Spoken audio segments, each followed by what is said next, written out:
ಇವತ್ತು ಭಾರತ ಸರ್ಕಾರ ಇವತ್ತೇನು ಕೇಂದ್ರದಲ್ಲಿ ಇವತ್ತು ನಿರ್ಮಲಾ ಸೀತಾರಾಮ್ ಅವರು ಇವತ್ತು ಆಯವ್ಯಯವನ್ನು ಮಂಡಿಸಿದ್ದಾರೆ.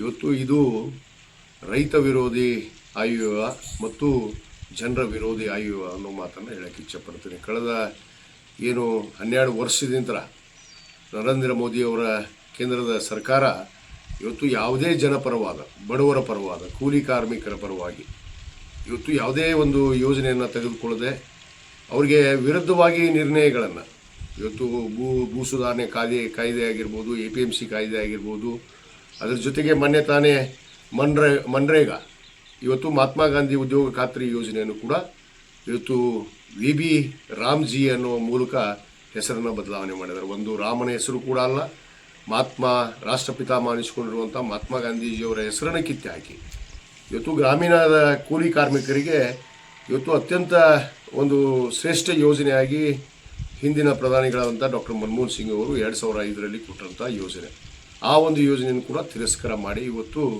ಒಂದು ಕೇಂದ್ರದ ಆಯವ್ಯಯವನ್ನು ಮಂಡಿಸೋದು ಹೇಗೆ, ಯಾರ ಪರವಾಗಿರಬೇಕು ಅನ್ನೋದು ಇವತ್ತು ಯಾವುದೇ ಒಂದು ನಿರ್ಣಯವನ್ನು ಕೈಗೊಳ್ಳದ ಕಾರಣ ನಾನು ಈ ಒಂದು ಆಯವ್ಯಯವನ್ನು ನಾನು ವಿರೋಧಿಸ್ತೇನೆ, ಧಿಕ್ಕರಿಸ್ತೇನೆ ಅನ್ನೋ ಮಾತನ್ನು ಈ ಸಂದರ್ಭದಲ್ಲಿ ಹೇಳಕ್ಕೆ ಇಚ್ಛೆಪಡ್ತೇನೆ.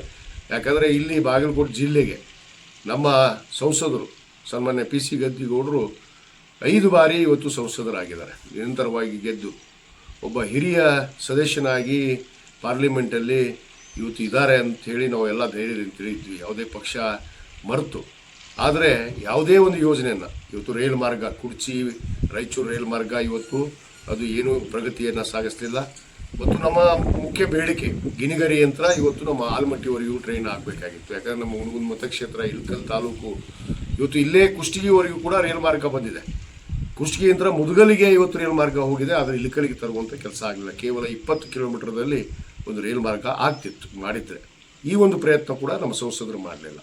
ಇವತ್ತೇನು ನಮ್ಮ ಚಾಲುಕ್ಯರ ನಾಡು ಅಂತ ನಾವು ಹೇಳ್ತೀವಿ, ಅತ್ಯಂತ ಹೆಮ್ಮೆಯಿಂದ ಮೊನ್ನೆ ತಾನೇ ನಮ್ಮ ಸರ್ಕಾರ, ನಮ್ಮ ಮಾನ್ಯ ಮುಖ್ಯಮಂತ್ರಿಗಳು ಸಿದ್ದರಾಮಯ್ಯನವರು ಚಾಲುಕ್ಯ ಉತ್ಸವವನ್ನು ಇವತ್ತು ಬದಾಮಿ, ಪಟ್ಟದಕಲ್ಲು, ಐವಳ್ಳಿಯಲ್ಲಿ ಇವತ್ತು ನೆರವೇರಿತು. ಭಾಳ ಯಶಸ್ವಿಯಾಗಿ ಕಳೆದ 11 ವರ್ಷದಿಂದ ಆ ಉತ್ಸವ ಕೂಡ ಹಿಂದಿನ ಆಡಳಿತ ಮಾಡಿರುವಂಥ ಭಾರತೀಯ ಜನತಾ ಪಕ್ಷ ಒಂದು ಉತ್ಸವವನ್ನು ಕೂಡ ಮಾಡಲಿಲ್ಲ. ಇವತ್ತು ನಾಡಿನಲ್ಲಿ ಎಲ್ಲ ಉತ್ಸವಗಳನ್ನು, ಹಂಪಿ ಉತ್ಸವ ಆಗಿರ್ಬೋದು, ಕಾರವಾರ ಉತ್ಸವ ಆಗಿರ್ಬೋದು, ಬಸವ ಜಯಂತಿ ಉತ್ಸವ ಆಗಿರ್ಬೋದು, ಅನೇಕ ಉತ್ಸವವನ್ನು ಮಾಡಿ ಈ ನಾಡಿನಲ್ಲಿ ಏನು ಇತಿಹಾಸವನ್ನು ರಚಿಸಿದಂಥವ್ರು, ಇತಿಹಾಸವನ್ನು ಬರೆದಂಥವ್ರು, ಈ ನಾಡಿಗೆ ಇವತ್ತು ಅನೇಕ ಕೊಡುಗೆಗಳನ್ನು ಕೊಟ್ಟಂಥವ್ರನ್ನ ಇವತ್ತು ಮಲಕು ಹಾಕುವಂಥದ್ದು ನಮ್ಮ ಸರ್ಕಾರದ ಆದ್ಯ ಕರ್ತವ್ಯ. ಆ ಕೆಲಸ ಕೂಡ ಕೇಂದ್ರ ಸರ್ಕಾರ ಮಾಡಲಿಲ್ಲ.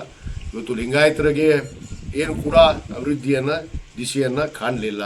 ಯಾಕಂದರೆ ನಮ್ಮ ಸಂಸದರು ಕೂಡ ಲಿಂಗಾಯತ ಸಮುದಾಯದಲ್ಲಿ ಇರುವಂಥ ಒಬ್ಬ ಸಂಸದರು ಯಾವುದೇ ಲಿಂಗಾಯತರ ಪರವಾಗಿ ಕೇವಲ ಬಸವಣ್ಣನ ಫೋಟೋ ಇಟ್ಟು ಪಾರ್ಲಿಮೆಂಟ್ ಮುಂದೆ ಹಾರಾಕಿ ಬಸವ ಜಯಂತಿಯನ್ನು ಮಾಡೋದ್ರ ಮುಖಾಂತರ ಇವರು ತೋರಿಕೆಗಾಗಿ ಮಾಡ್ತಾ ಇರುವಂಥ ಕೆಲಸ, ಯಾವುದೇ ಅಭಿವೃದ್ಧಿ ಕೆಲಸಗಳು ಇವತ್ತು ಈ ನಾಡಿನಲ್ಲಿ, ಈ ದೇಶದಲ್ಲಿ ಆಗ್ತಾ ಇಲ್ಲ ಅನ್ನೋದು ಭಾಳ ಸ್ಪಷ್ಟವಾಗಿದೆ.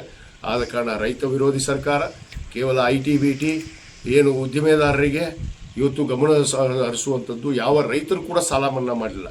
ಉದ್ದಿಮೆದಾರರು ಮಾಡಿರುವಂಥ ಸಾಲವನ್ನು ಇವತ್ತು ಮನ್ನಾ ಮಾಡ್ತಾರೆ ಇವರು, ಆದರೆ ರೈತರ ಸಾಲವನ್ನು ಮನ್ನಾ ಮಾಡುವಂಥ ಕೆಲಸ ಆಗಿಲ್ಲ. ಯಾಕಂದರೆ ಹಿಂದೆ 2010ರಲ್ಲಿ ಡಾಕ್ಟರ್ ಮನಮೋಹನ್ ಸಿಂಗ್ ಅವರು ಇವತ್ತು ಈ ದೇಶದ ರೈತರ ಇವತ್ತೇನು ಸಾಲವನ್ನು ಮನ್ನಾ ಮಾಡಿದರು, ಸುಮಾರು 73,000 ಕೋಟಿ ರೂಪಾಯಿಯನ್ನು ಇವತ್ತು ರೈತರ ಏನು ಸಾಲ ಮತ್ತು ಬಡ್ಡಿಯನ್ನು ಕೂಡ ಮನ್ನಾ ಮಾಡಿದ್ದು ಕೀರ್ತಿ ಅದು ಕಾಂಗ್ರೆಸ್ ಪಕ್ಷಕ್ಕಿದೆ. ಇವತ್ತು ಕಾಂಗ್ರೆಸ್ ಪಕ್ಷ ಈ ದೇಶದಲ್ಲಿ ಮತ್ತೆ ಆಡಳಿತಕ್ಕೆ ಬರಬೇಕು. ನಮ್ಮ ನಾಯಕರಾದಂಥ ಸನ್ಮಾನ ರಾಹುಲ್ ಗಾಂಧಿಯವರು ನೇತೃತ್ವದಲ್ಲಿ ಖಂಡಿತವಾಗಿ ನಾವು 29ಕ್ಕೆ ಈ ದೇಶದಲ್ಲಿ ಅಧಿಕಾರಕ್ಕೆ ಬರ್ತೀವಿ ಅನ್ನೋ ಒಂದು ವಿಶ್ವಾಸವನ್ನು ವ್ಯಕ್ತಪಡಿಸಿ ರೈತರ ಪರವಾಗಿ, ಜನರ ಪರವಾಗಿ, ಬಡವರ ಪರವಾಗಿ ಇವತ್ತು ನಮ್ಮ ಆಡಳಿತ ಈ ಹಿಂದೆ ಶ್ರೀಮತಿ ಇಂದಿರಾ ಗಾಂಧಿಯವರು ಇರ್ಬೋದು, ಜವಾಹರ್ಲಾಲ್ ನೆಹರು ಅವರು ಇರ್ಬೋದು, ಇವತ್ತು ಅನೇಕ ಜನ ಮನಮೋಹನ್ ಸಿಂಗ್ ಅವರು ಆದಿಯಾಗಿ ಈ ದೇಶವನ್ನು ಬೆಳಗಿದಂಥವ್ರು. ಆದ ಕಾರಣ ಈ ಒಂದು ಆಯವ್ಯಯ ಇವತ್ತು ಜನರ ವಿರೋಧ ಆಯವ್ಯಯ. ಇವತ್ತು ನಮ್ಮ ಸಂಸದರು ಕೂಡ ಆಟಕ್ಕುಂಟು ಲೆಕ್ಕಕ್ಕಿಲ್ಲ ಅನ್ನೋ ರೀತಿಯಲ್ಲಿ, ಯಾಕಂದರೆ ಕೇವಲ ಆಟಕ್ಕೆ ಇವ್ರ ನಂಬರ್ಗೆ ಬೇಕಲ್ಲಿ, ಏನು ಮೆಜಾರಿಟಿಗೆ ಪಾರ್ಲಿಮೆಂಟಲ್ಲಿ ಇವತ್ತು ಒಬ್ಬ ಸಂಸದ ಬೇಕಾಗಿತ್ತು, ಅಷ್ಟಕ್ಕೆ ಮಾತ್ರ ಸೀಮಿತವಾಗಿ ಗದ್ದಿಗೌಡರು ಕೂಡ ಕೆಲಸ ಮಾಡ್ತಾರೆ ಅನ್ನೋ ಒಂದು ಮಾತನ್ನು ಕೂಡ ಈ ಸಂದರ್ಭದಲ್ಲಿ ಹೇಳಕ್ಕೆ ಇಚ್ಛೆಪಡ್ತೇನೆ. ಈ ಒಂದು ಆಯವ್ಯಯವನ್ನು, ಕೇಂದ್ರ ಸರ್ಕಾರದ ಆಯವ್ಯಯವನ್ನು, ನರೇಂದ್ರ ಮೋದಿಯವರ ಮತ್ತು ನಿರ್ಮಲಾ ಸೀತಾರಾಮ್ ಅವರ ಈ ಆಯವ್ಯಯವನ್ನು ನಾನು ಧಿಕ್ಕರಿಸ್ತೀನಿ, ವಿರೋಧಿಸ್ತೀನಿ ಅನ್ನೋ ಮಾತನ್ನು ಹೇಳಕ್ಕೆ ಇಚ್ಛೆಪಡ್ತೇನೆ. ಧನ್ಯವಾದಗಳು.